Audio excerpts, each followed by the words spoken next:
Good day to the viewers. Again, another episode, as you all know by now, from the third Oil and Gas Conference at the Mercure Hotel. This is our last shoot for the conference, and we are joined by a special guest today, a youth, none other than Fanuel Shinedima. Yes. Fanuel Shinedima is the executive chair of the Namibian Youth Forum. Is that right? Yes, that's correct.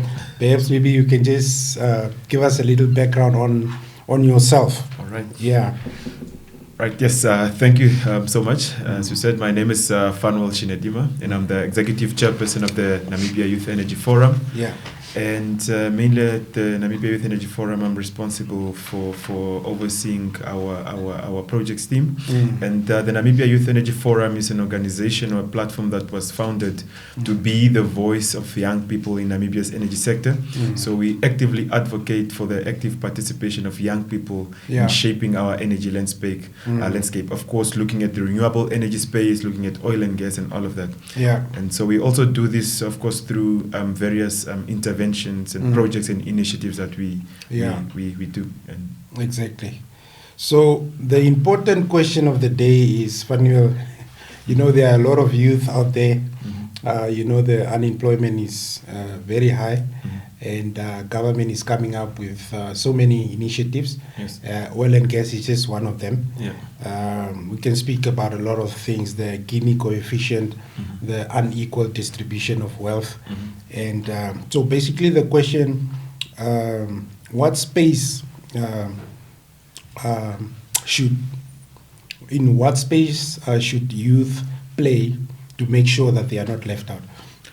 I think the most important one, I think, is awareness. We need to ensure that young people are aware, and I think it's up to the young people to sort of like find their space within the energy sector. Yeah. So the energy sector, Namibia's energy sector is evolving, as we know. There's quite a lot of developments happening, oil and gas, green hydrogen, and renewable energy. Yes. There's quite a lot of space development, and I think it's very much important that we as young people are able to find our space and to obtain the necessary skills, to upskill ourselves, to have the required qualifications and competencies to partake, and also to understand in other areas as well. For example, in the business space, understanding how and what services are in demand, what products are in demand, how the value chain really works, and trying to find our ways through. So I think it's very, very much important that we are able to understand the industry and to determine where we actually fit in within the whole ecosystem.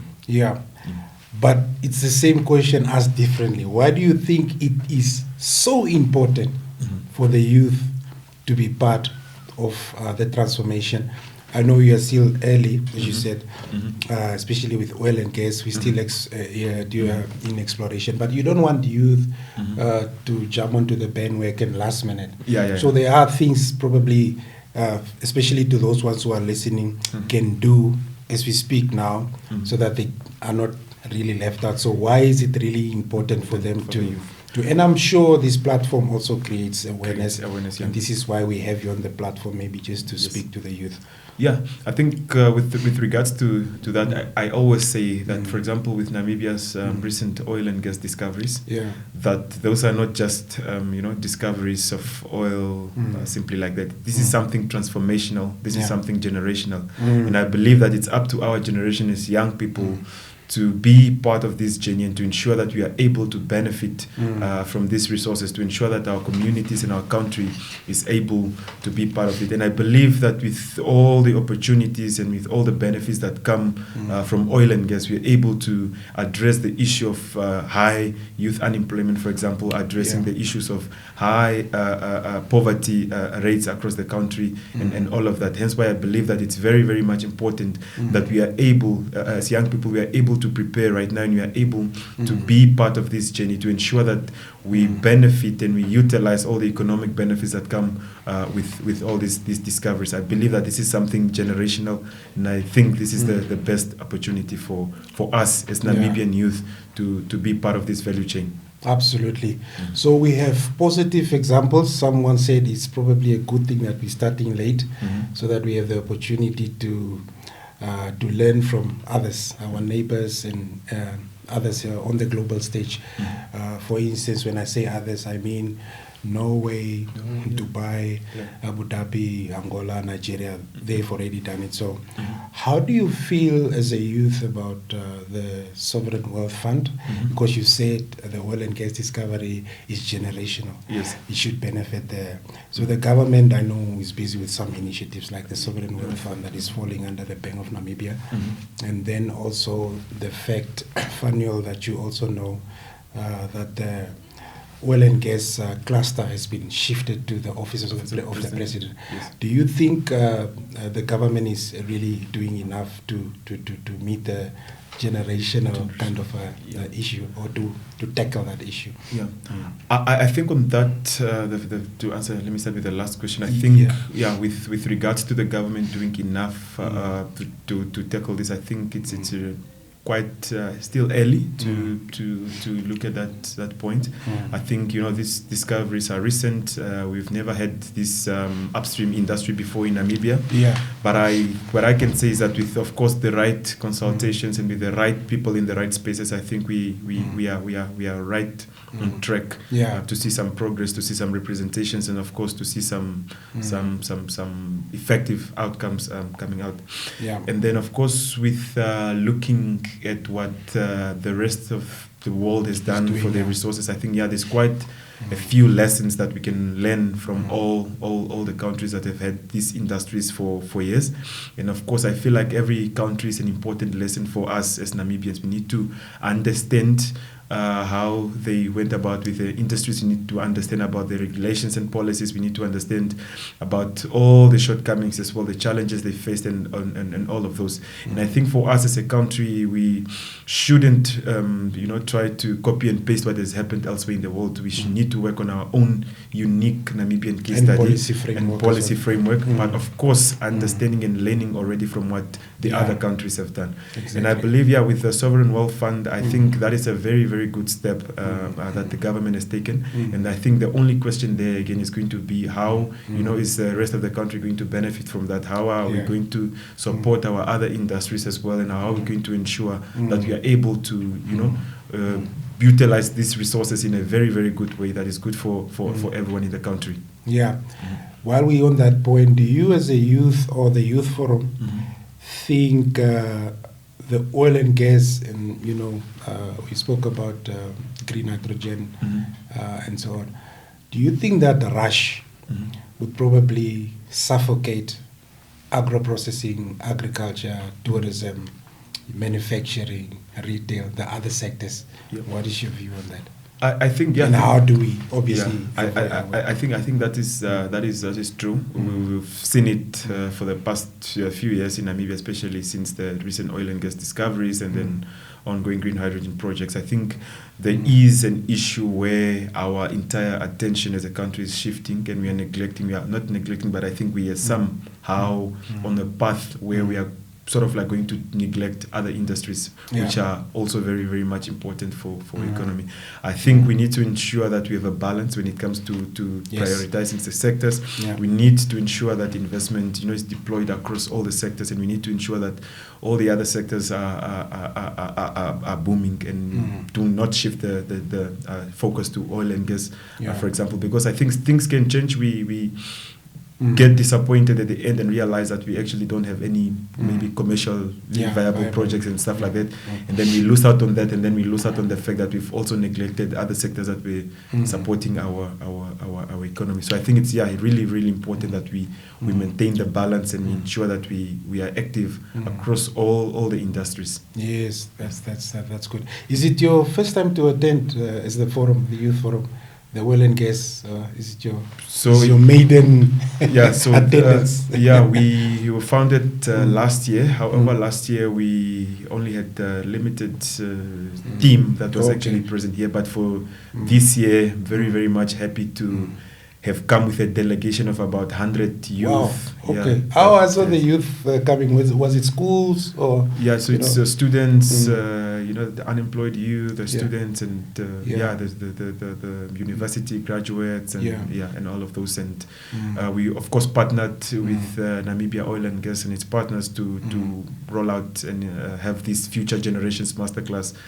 So it was great platform. So you've been here since Tuesday. Yes, since Tuesday. Yes. But as a youth forum, why was it important for you to attend? Why was it significant?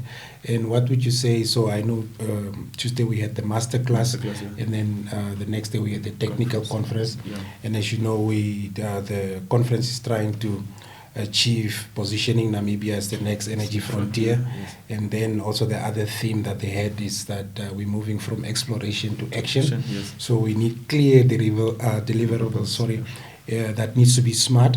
So that's specific. They need to be measurable, attainable, relevant, and time-bound. So those needs to be clear, even in terms of the local content policy. Yes. I know there's been a draft that was approved by a cabinet, but they still need to finalize. It's still contingent on the legal framework, some things that needs to be done. Yes. But not to overload the question, why was it actually significant, and what is it that really inspired you? I know there were a lot of panels and people talking as a youth.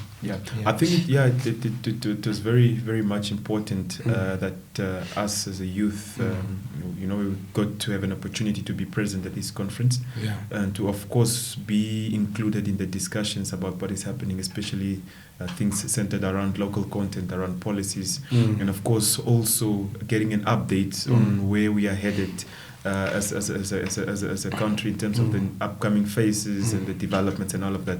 So I think it was very, very much important that we are included in those discussions, so that we are able to also prepare, to also plan on the way forward in terms of how we are going to prepare ourselves for what's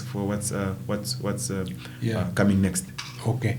Just before I get to the next question, something just came to my mind. So as a youth forum, do you guys have annual, weekly or quarterly, biannual meetings where you maybe just do post-mortem on what is happening in the industry? How do you actually create awareness? Do you have campaigns running? Can you just maybe give clarity on that? Yeah, so we do quite a lot of workshops and projects similar to that throughout the year, where we engage young people across the country. We try to raise awareness in terms of what's happening, and then through that we are also able to pick up the feedback and all of that.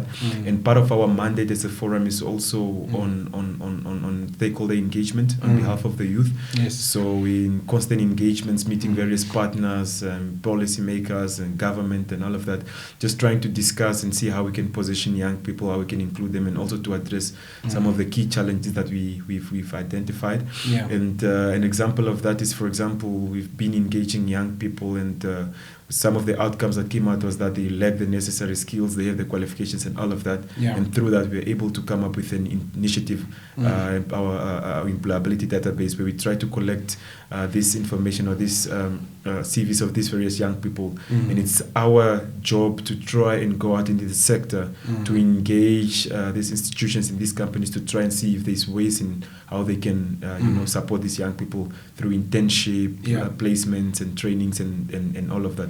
So that's sort of like how we actually do the work. Yeah, that's good. On skills development, I think that's the most important one for the youth, or one of the most important ones. As a youth forum, perhaps, what do you think are the urgent skills that are needed by the youth? Obviously, you have that whole ecosystem, because someone said on the panel that the oil and gas doesn't really generate those big numbers in terms of employment. However, the value chain around the oil and gas, you have your logistics, warehousing, you have so many other sectors that are trickling or that are feeding from the oil and gas sector. So there's so much in terms of skills that is needed by the youth.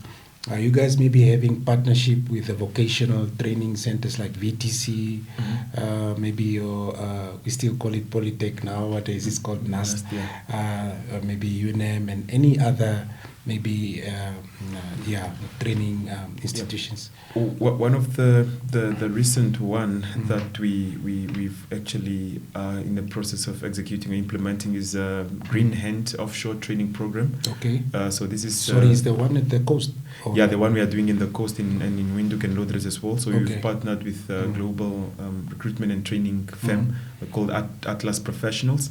So they have this Green Hand offshore program for the youth. Yeah. And what it does, it actually provides some competency and training to enable young people to have access to work offshore. So it's implemented in partnership with international drilling contractors. So we are going to be rolling that out, and we're targeting around about 40 youth in Windhoek as well as in Walvis Bay, and then next day in Lodres. And the main purpose is just to capacitate and to provide skills and competencies to these young people to be able to have access to work opportunities offshore. So these are some of the partnerships, or the kind of partnerships that we are working on. Okay, we've touched on local content briefly, and that's a big theme. From your point of view as a youth forum, what do you think? What are those things that you think the youth wants to be integrated in that local policy framework? What is important for the youth? For the youth, I think based on our observations and interactions with youth across the country, I think what really matters to the youth is, number one, is employment opportunities, and of course that comes with skills development, with education and all of that.